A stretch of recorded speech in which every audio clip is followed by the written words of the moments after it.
দর্শক, চট্টগ্রামে অনুষ্ঠিত হয়েছে স্বরাষ্ট্র উপদেষ্টার জানাজা।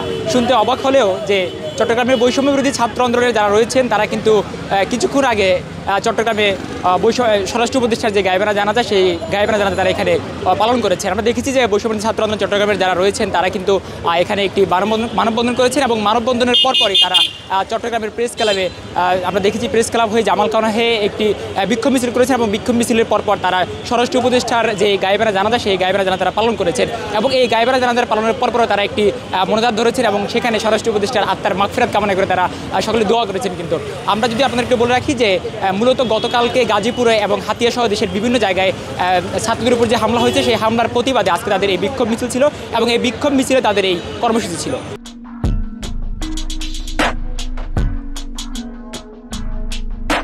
আমরা রক্ত দিয়েছি, আমি নিজেও গুলিবিদ্ধ, এখনো শরীরে 17 উপর বুলেট আছে।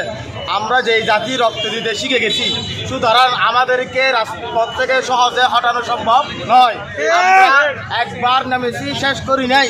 আমরা প্রয়োজন হলে আবার নামবো, আবার রক্ত দিব, প্রয়োজনে শহীদ হব। এরপরও বাংলাদেশের মধ্যে কোনো স্বৈরাচারকে আমরা আবার সুযোগ দিব না। কনস্টেবল সে খুব জোরে কথা বলতে পারে না, তাকে যখন বিভিন্ন দায় নিয়ে তার উপদেষ্টা ভবন ঘেরাও করা হয়, তাকে প্রশ্ন করা হয়, তখন সে মেয়েদের মতো আমাদেরকে উত্তর দিয়ে যায় যে বিচারিক কার্যক্রম চলমান। আমরা এই নির্লজ্জ স্বরাষ্ট্র উপদেষ্টাকে তার ব্যয়াপনার জন্য, তার নীরবতার জন্য প্রতীকী জানাজা করেছি। দাবিটা কি আপনাদের?